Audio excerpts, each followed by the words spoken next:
Afternoon, folks, or probably good evening by the time you're watching this. Lockdown 2.0 vlog 12. Okay, so I've come back to the same woods as yesterday. I've had a little bit of an explore. Calling it woods is probably a bit of an exaggeration. It's probably not even a copse. It's quite small, but you know, it's where people walk the dogs, etc. So you know, it's quiet at the moment, but it's quite probable that I'm going to be interrupted by dog walkers, etc. So I was having a little bit of a chat on the Buscraft UK forum. I'll put the links in the comments for you, because it's definitely something worth joining. It may be a bit old technology these days, but you know, it's still a great resource. It's probably 15 years worth of posts on there. So we were having a discussion about surviving the Stone Age, the Channel 4 show, and it was quite interesting. One of the discussions was based on the fact that somebody had clay pots, and if I remember rightly, the producers described the series as being based on the migration of hunter-gatherers around 50,000 years ago. Now, the oldest clay pots that have been found in China are 20,000 years old.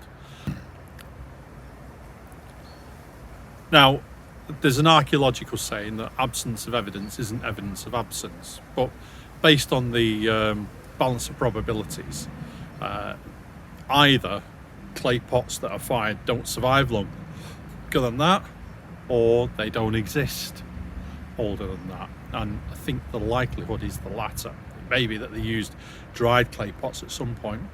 One of the things Teresa Camper was making was birch bark containers, which we know can be made to carry water. We know you can use hot rocks to boil water within a birch bark container. So the likelihood is that birch bark containers and similar are what was used at that time.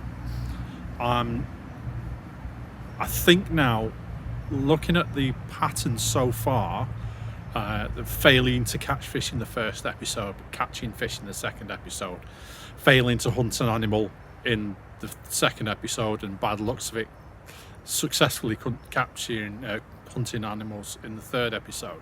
I think the likelihood is this, and having been involved with the TV production, this is more likely the producers interfering and sort of setting it up, saying, oh yeah, well look, if you all go out there and you live a jolly life and everything works out and you do everything right first time, it's not going to make very good TV.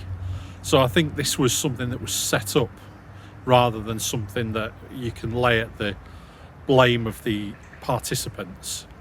I think that's the most likely explanation. I think that they do know how to hunt deer and how to be upwind of them, etc. I think it's more likely interference from the producers. I've heard that it's a 3-episode show, which is a real shame, because I suppose to us that watch these kind of shows, that you know, we'd be able to easily keep it up over 8 weeks. That was noisy.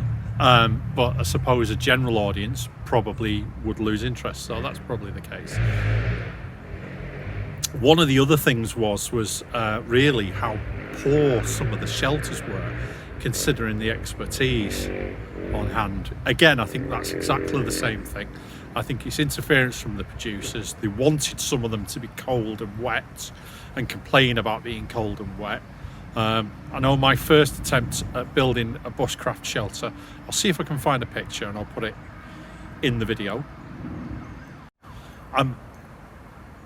was built during you know, when it was going to be a really heavy storm, and it was around this time of year. It was the beginning of November 2018, and 2 of us constructed a shelter, and there was a major storm, and we were snug as a bug in a rug, and we were warm, and I just slept like a baby. I didn't even notice the storm, but there definitely was a storm. So I think there's a lot of what gets wrong with these programs is basically the interference of the producers. I think one of the examples of that is if you look at the show Dual Survival.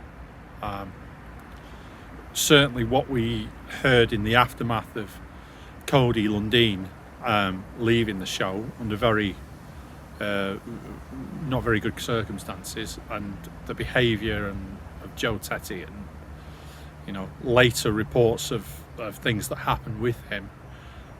You know, we know that the producers interfere a great deal and say, "Oh, do this." No, that's stupid. No, do this. It'll be good for TV. And I think that's what happens. And it all depends on, you know, what the participants have signed up for and what they've got, how much patience they've got, and at what point they go, "I'm sorry, no." It's easy to judge when you're not the one involved, isn't it? Anyway, that's all for today. You'll see that I've set the video I was talking about yesterday from Go Wild Survival as a premiere tomorrow.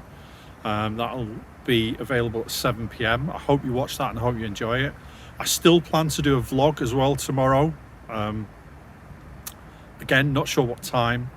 I do these around lunchtime, and then I set them uploading when I get home, or start the editing process when I get home, but it's obviously based around work.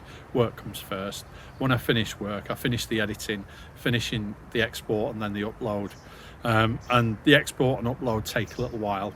That's just the nature of the beast. And so I want to ideally get them up by 7 p.m, but sometimes it's just a little bit late. It might be 9 or 10 p.m, depending on what's happening. For instance, this evening my son's coming for tea, so it might end up being 9 or 10 o'clock when this goes up. Anyway, thanks for watching. Thanks for your likes, views, subscriptions. If you like the video, it really helps with the YouTube algorithms for other people to see the video, especially if you like and comment. That really helps. Looking at the stats, a large proportion of people who watch are already subscribers, which, thank you very much, really appreciate it. There's one thing being a subscriber. If you're a subscriber who doesn't watch anything, it's just a vanity number.